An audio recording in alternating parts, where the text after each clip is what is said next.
اگر آپ کسی کی مدد کر سکتے ہیں، آپ کے جانے سے کسی کا کام ہو سکتا ہے، تو یہ بڑے اجر و ثواب کا کام ہے، یہ بہت اجر و ثواب کا کام ہے۔ سفارش کو میں نے پہلے عرض کیا کہ عام طور پہ برا سمجھا جاتا ہے، لیکن اگر یہ کسی کی اچھے کام کی سفارش ہو اور آپ کر سکتے ہیں، اس کا کام آپ کے ذریعے ہو سکتا ہے، تو یہ بہت بڑی سعادت کا کام ہے۔ ایک اور روایت ہے، بہت پیاری روایت ہے وہ عبداللہ بن عباس رضی اللہ تعالیٰ عنہ اس کے راوی ہیں۔ عبداللہ بن عباس رضی اللہ تعالیٰ عنہ اس کے راوی ہیں، اور یہ سنن ابی داؤد میں 3170 نمبر پہ حدیث موجود ہے، 3170، مسلم شریف میں 948 نمبر پہ، ابن ماجہ میں 1489 نمبر پہ، ترمذی شریف میں 1029 نمبر پہ، اور سنن نسائی میں یہ حدیث 1993 نمبر پہ موجود ہے انشاءاللہ تعالی۔ میں بڑی دفعہ عرض کر چکا ہوں کہ نسخے کیونکہ مختلف ہوتے ہیں، پرنٹنگ کا بھی بڑا فرق ہوتا ہے، ہر مکتب جو ہے وہ اپنے نسخے چھاپتا ہے، تو ہو سکتا ہے نمبر میں کوئی کمی بیشی ہو جائے، نمبر آگے پیچھے ہو سکتے ہیں جو میں بتا رہا ہوں، لیکن انشاءاللہ تعالی روایت میں فرق نہیں ہوگا، روایت انشاءاللہ وہی ہوگی۔ اور یہ جنازوں کے جو احکام ہے وہ چیپٹر ہے جس میں سے یہ حدیث بیان ہوئی ہے۔ تو ابن عباس رضی اللہ تعالیٰ عنہ روایت کرتے ہیں، ایک جگہ حدیث تھوڑی لمبی ہے، ایک جگہ تھوڑی مختصر ہے، تو ہم مختصر بیان کرتے ہیں کہ آپ نے فرمایا کہ میں نے سنا نبی پاک صلی اللہ علیہ وآلہ وسلم سے، یہ میں نے ان کو فرماتے ہوئے سنا، کما قال رسول اللہ صلی اللہ علیہ وآلہ وسلم،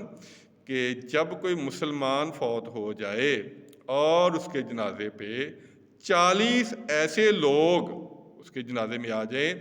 جو اللہ کے ساتھ کسی بھی طرح کا کسی کو شریک نہ کرتے ہوں، اور اس مرنے والے کی سفارش کریں، تو اللہ تعالیٰ ان کی سفارش میت کے حق میں قبول کر لیتا ہے۔ یہ بھی سفارش کا ایک اچھا پہلو ہے کہ ہم جب میت کے ساتھ جاتے ہیں تو ہمارا مقصد یہی ہوتا ہے کہ ہم اللہ کی بارگاہ میں دعا کریں گے، ہم اس کی سفارش کریں گے کہ اللہ تعالیٰ اس کو بخش دے۔ تو نبی پاک صلی اللہ علیہ وسلم فرمایا کہ جس میت پہ 40 ایسے لوگ آ جائیں جو اللہ کے ساتھ کسی کو شریک نہ کرتے ہوں، اور وہ اس میت کی سفارش کریں، تو اللہ تعالیٰ ان کی سفارش اس میت کے حق میں قبول کر لیتا ہے۔ یہ آپ کو میں نے نمبر ساتھ بتا دیے ہیں کہ یہ سفارش کرنے کا کتنا اجر و ثواب ہے۔ اور اب اس کے نیگیٹو پہلو کی طرف آ جائیں، یہ تو سب کو پتہ ہی ہے، معاشرے میں جو ہماری ایک ان بیلنس چیزیں ہوئی ہیں، اس کا بہت ہی بڑا جو میں کہوں گا فیکٹر ہے وہ سفارش ہے، کہ سفارش کی وجہ سے غلط لوگ غلط جگہ پہ بیٹھ جاتے ہیں، اور پھر بہت ساری خرابیاں اور بربادیاں ہوتی ہیں۔ یہ جو حدیث ہے سنن ابی داؤد میں 3541 نمبر پہ موجود ہے، 3541، اور اس کے جو راوی ہیں حضرت ابو امامہ رضی اللہ تعالیٰ عنہ ہیں۔ بہت ہی پیاری حدیث ہے، اگر آپ غور سے اس کو سنیں گے تو پھر آپ کو سمجھ آئے گی، ورنہ آپ کو اس حدیث کی سمجھ نہیں آئے گی۔ اس لیے ذرا توجہ سے اس کے الفاظ جو ہیں وہ غور سے سنیے گا کہ نبی پاک صلی اللہ علیہ وآلہ وسلم نے ارشاد فرمایا، جس شخص نے کسی کی سفارش کی، جس شخص نے کسی کی سفارش کی اور اس کی سفارش کرنے والے کو کوئی چیز ہدیہ دیا اور سفارش کرنے والے نے قبول کر لیا، تو وہ سود کے 2 دروازوں میں سے ایک میں داخل ہو گیا۔ میں نے پہلے عرض کیا کہ بڑی تھوڑی سمجھنے والی حدیث ہے، عام الفاظ میں، کہ یہ جو تحفے وغیرہ ہوتے ہیں یا جو لین دین ہوتا ہے، یہ بہت نازک معاملہ ہے، ذرا غور سے سنیے گا۔ فرض کریں آپ کا کوئی دوست ہے، کوئی عزیز ہے، جس سے آپ کا پہلے تحائف کا تبادلہ ہوتا رہتا ہے، پھر آپ نے اس کا کام کر دیا، اس نے تحفہ دیا، کوئی مسئلہ نہیں ہے، کیونکہ پہلے بھی ایک دوسرے کے ساتھ تحفہ لینا دینا یا کھانا پینا اس طرح کی چیزیں ہوتی رہتی ہیں۔ لیکن کوئی ایسا شخص کہ جس کے زندگی میں آپ نے کبھی نہ تحفہ دیا اور نہ تحفہ اس سے لیا، کوئی عزیز ہے، کوئی دوست ہے، کوئی ویسے ملنے والا ہے، اور آپ نے اس کا کوئی کام کیا ہے، اس کی کوئی سفارش کی ہے، اس وقت جو وہ تحفہ دے گا وہ تحفہ نہیں ہوگا، وہ سفارش ہوگی، وہ رشوت ہوگی، وہ سود ہوگا۔ بہت بریکی والا معاملہ ہے، اللہ کرے آپ کی سمجھ میں آ گیا ہو کہ اگر کسی کے ساتھ آپ کا پہلے تحائف کا لین دین ہے، کوئی بات نہیں، آپ اس کے کام کر لیں، وہ آپ کا کام کر لے، مانگ کے بھی دوستوں سے چیزیں کھائی جاتی ہیں، لے لی جاتی ہیں، لیکن میں بار بار دوہرا رہا ہوں کہ اگر پہلے یہ روٹین ہے، اگر نہیں ہے اور آپ نے فرض کریں کہ آپ سے قرض لینے آ رہا ہے تو پہلے آپ کی اس سے بے تکلفی نہیں ہے، آپ نے اس کو قرض دیا، وہ کہنے لگا وہ آپ کو کھانا کھلاؤں، تو وہ کھانا نہیں ہے، وہ حرام کھانا ہے، وہ رشوت ہے۔ آج کل جو ایگزام کا دور چل رہا ہے تو اس میں یہ چیزیں عام ہوتی ہیں کہ جو شخص آپ کو جانتا بھی نہیں ہے وہ آپ کے پیچھے پڑا ہوتا ہے، سر آپ کو کھانا کھلاؤں، آئے سر آپ کو میں شاپنگ کروا دوں، وہی چیز ہے جو اس حدیث میں بیان ہوئی ہے، یہ سیم وہی چیز ہے۔ ہمارے دفاتر میں تو یہ چیز عام ہے نا، اللہ تعالیٰ ہمیں معاف فرمائے، یہ کوئی اتنا بیوقوف نہیں ہوتا، لینے والے کو پتہ ہوتا ہے کہ میں کیا لے رہا ہوں اور دینے والے کو بھی پتہ ہوتا ہے کہ میں کیا دے رہا ہوں۔ وہ ہمارے آج کل یہ بڑا رواج چل چکا ہے کہ میں آ رہا تھا، میں نے سوچا بچوں کے لیے گفٹ لے لوں، اور گفٹ بھی لیتے ہیں موٹر سائیکل کا، کار کا،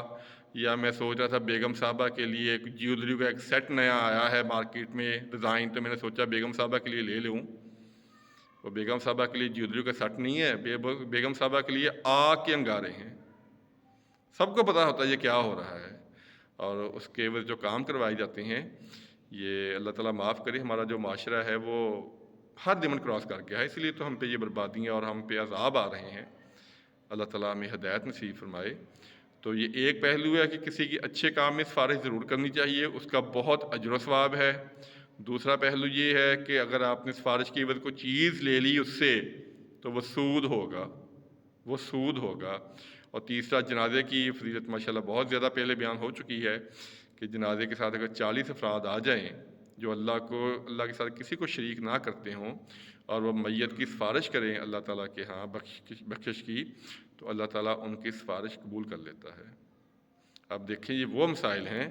جن سے ہمیں روزمرہ زندگی میں واسطہ پڑتا ہے۔ ہمارا ماحول اس طرح کا ہو چکا ہے کہ سفارش کے بغیر یا رشوت کے بغیر کام کروانا ایک بہت ہی مشکل ایک کام ہو چکا ہے۔ لیکن اگر ہمیں ان کی وبال کا پتہ چل جائے، وہ کسی نے بہت پیاری بات کہی ہے کہ رشوت لینے والا خوش ہے کہ پیسے مل گئے، دینے والا خوش ہے کہ کام ہو گیا۔ قرآن کہہ رہا ہے دونوں جہنمی ہیں، قرآن کہہ رہا ہے، حدیث کہہ رہی ہے دونوں جہنمی ہیں، دونوں خوش ہیں لیکن دونوں جہنمی ہیں۔ ہمیں یہ چیزیں کب پتہ چلیں گی؟ جب ہم حدیث کا مطالعہ کریں گے، دین کو پڑھیں گے۔ میں بڑی گارنٹی کے ساتھ کہتا ہوں، یہ بہت ہی گارنٹی کے ساتھ کہتا ہوں کہ اگر ہم حدیث کی کتب کا مطالعہ کر لیں، یہ جو چھوٹے چھوٹے ہم جن کو چھوٹے گناہ سمجھ رہے ہیں، اگر ہم ان کے وبال اور عذاب اور سزا کے بارے میں جان لیں تو انشاءاللہ ہم ان سے بچ سکتے ہیں۔ خدا را حدیث کی کتب کا مطالعہ کریں۔ یہ وہ مسائل ہیں جو شاید کبھی آپ نے نہ سنے ہوں، اس لیے میں آپ کے ساتھ حدیث کا نمبر اور کتاب کا نام بتا رہا ہوں کہ آپ خود بھی پڑھیں، دیکھیں آپ کے یہ حدیث موجود ہیں۔ یہ اپنی طرف سے بیان نہیں کر رہا، یہ حدیث موجود ہیں، لیکن ہماری بدقسمتی ہے کہ ہم نے کبھی کتب حدیث کو کھولا ہی نہیں ہے، کبھی پڑھا ہی نہیں ہے، کبھی نبی پاک صلی اللہ علیہ وسلم کی سیرت مبارکہ کے بارے میں جاننے کی کوشش نہیں کی، صحابہ کرام کی عظیم زندگیاں، ان کے تقویٰ، ان کے ایمان کے بارے میں جاننے کی کوشش نہیں کی، اور غفلت میں پڑے ہوئے ہیں۔ بہت سارے ایسے کام ہیں جو ہم گناہ کے کر رہے ہیں لیکن ہمیں پتہ نہیں ہے۔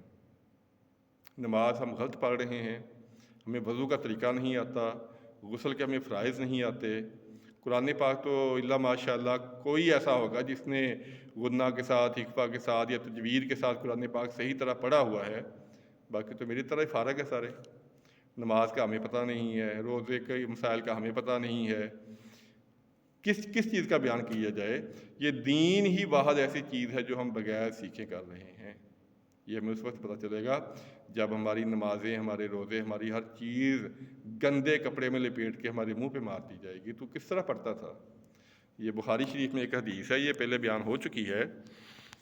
4-5 جگہ یہ حدیث آئی ہے کہ نبی پاک صلی اللہ علیہ وسلم مسجد نبوی میں تشریف فرما تھے،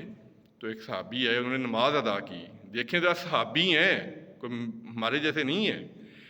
تو آ کے انہوں نے سلام کیا، نبی پاک صلی اللہ علیہ وسلم سلام کا جواب دیا اور فرمایا جاؤ دوبارہ نماز پڑھو، تم نے نماز نہیں پڑھی۔ صحابی کو فرمایا جا رہا ہے یہ،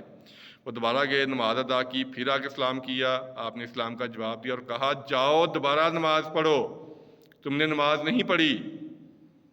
تیسری دفعہ گئے، نماز ادا کی، آگے سلام کیا، آپ نے اسلام کا جواب دیا اور کہا جاؤ دوبارہ نماز پڑھو، تم نے نماز نہیں پڑھی۔ وہ کہنے لگی یا رسول اللہ علیہ وسلم قسم ہے اس ذات کی جس نے آپ کو حق نبی بنا کر بھیجا ہے، مجھے اس سے بہتر نماز نہیں پڑھنی آتی، آپ مجھے بتائیے۔ وہ لمبی بات ہو جائے گی، پھر آپ نے ان کو نماز کا طریقہ بتایا۔ تو اس میں اس چینل پہ ماشاءاللہ نماز کے مسائل کے بارے میں کافی گفتگو ہو چکی ہے۔ کہنے کا مقصد یہ ہے کہ سیکھنا چاہیے ہمیں، نماز، روزہ، قرآن پاک، تلاوت، یہ جو ہے یہ کام سیکھنے چاہیے ہمیں۔ اللہ تعالیٰ سے دعا ہے اللہ تعالیٰ ہمیں نیکیاں کرنے کی اور اسلام اور دین کو پڑھنے کی اور سیکھنے کی توفیق عطا فرمائے اور دوسروں تک پہنچانے کی توفیق عطا فرمائے۔ آمین ثم آمین۔ السلام علیکم ورحمۃ اللہ وبرکاتہ۔